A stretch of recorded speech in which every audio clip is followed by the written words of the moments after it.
ভারত সরকার নগদ লেনদেনের পরিবর্তে ডিজিটাল লেনদেনের উপর জোর দিয়েছে। তাতে কয়েক বছরের মধ্যেই অভাবনীয় সাফল্য এসেছে। আজকাল তরুণ প্রজন্মের বহু ছেলেমেয়েকে দেখা যায় যাদের পকেটে মানিব্যাগ নেই, অথচ দিব্যি রাস্তায় বেরিয়ে পড়েছে। এর কারণ হলো ইউপিআই পেমেন্ট ব্যবস্থা।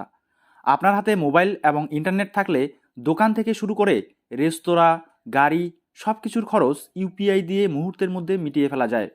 কিন্তু হঠাৎই ইউপিআই ব্যবহারকারীদের জন্য এক দুঃসংবাদ এসে হাজির হয়েছে।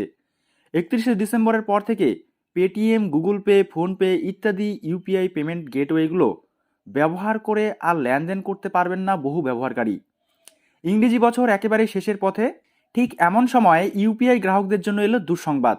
নতুন ইংরেজি বছরের প্রথম দিন থেকেই বন্ধ হয়ে যাবে বহু ইউপিআই আইডি। ফলে অনলাইন পেমেন্ট বা টাকা লেনদেনের সুযোগ হারাতে চলেছে অনেকেই। সম্প্রতি national payment corporation of India এমনই নির্দেশিকা জারি করেছে। কেন বন্ধ হয়ে যাবে ইউপিআই আইডি? ইউপিআই আইডি বন্ধ হয়ে যাওয়ার বিষয়টি সকলের জন্য নয়। এনপিসিআই সম্প্রতি একটি নির্দেশিকা জারি করেছে প্রতিটি ব্যাংক এবং থার্ড পার্টি পেমেন্ট গেটওয়েগুলি। এই থার্ড পার্টি পেমেন্ট অ্যাপের মধ্যেই পড়ে গুগল পে, ফোনপের মতো ইউপিআই পেমেন্ট গেটওয়েগুলি। তাদের নির্দেশ দেওয়া হয়েছে দীর্ঘদিন ধরে নিষ্ক্রিয় ইউপিআই আইডিগুলো দ্রুত বাদ দিয়ে দিতে হবে।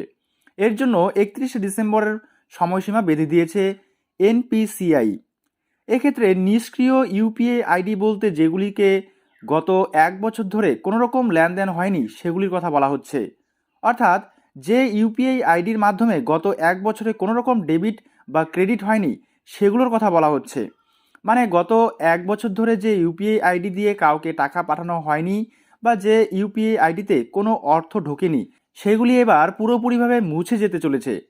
ন্যাশনাল পেমেন্ট কর্পোরেশনের নির্দেশ অনুযায়ী 31শে ডিসেম্বরের মধ্যে নিষ্ক্রিয় ইউপিআই আইডিগুলি সক্রিয় না হলে সেগুলি ব্যাংকের অ্যাপ এবং থার্ড পার্টি পেমেন্ট গেটওয়ে থেকে বাদ পড়বে। ওই ইউপিআই আইডিগুলি 1 জানুয়ারি 2024 থেকে আর কার্যকর থাকবে না। তবে 31শে ডিসেম্বরের আগে যদি নিজের ইউপিআই আইডি দিয়ে একটি অন্তত পেমেন্ট করে থাকেন তাহলে আর এই বিপদে পড়তে হবে না। কেন এনপিসিআই এমন সিদ্ধান্ত নিল? বেশ কিছুদিন ধরে দেখা যাচ্ছিল নিষ্ক্রিয় ইউপিআই আইডিতে ভুল করে টাকা পাঠিয়ে দেওয়ার ফলে অনেকে অর্থ খুইয়ে বসেছেন। এই ঘটনা কমাতে এবং আর্থিক লেনদেনকে আরও সুরক্ষিত করতে এনপিসিআই এমন একটি পদক্ষেপ নিয়েছে।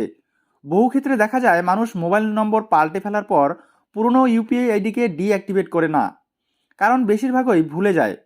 এদিকে ছেড়ে দেওয়া মোবাইল নম্বর একটি নির্দিষ্ট সময় পর নতুন কোনো গ্রাহক পেয়ে থাকেন। এর ফলে অনলাইন লেনদেনকে কেন্দ্র করে বিভিন্ন জটিলতা বাড়ছিল। নিষ্ক্রিয় ইউপিআই আইডিগুলোকে বাদ দিলে অনলাইন পেমেন্ট সিস্টেমে শুধু সক্রিয় ইউপিআই আইডি থাকবে। ফলে কাউকে অনলাইন পেমেন্ট গেটওয়ে ব্যবহার করে টাকা পাঠানোর ক্ষেত্রে আর বিন্দুমাত্র সমস্যায় পড়তে হবে না। চলতি বছরের শেষ দিন নিষ্ক্রিয় ইউপিআই আইডিকে সক্রিয় করার শেষ সময়সীমা। তার মধ্যে আপনার নিষ্ক্রিয় ইউপিআই আইডি দিয়ে লেনদেন না করলে নতুন বছরের প্রথম দিন থেকেই তা অকেজো হয়ে পড়বে। তখন চাইলেও সেই ইউপিআই আইডি দিয়ে লেনদেন করতে পারবেন না।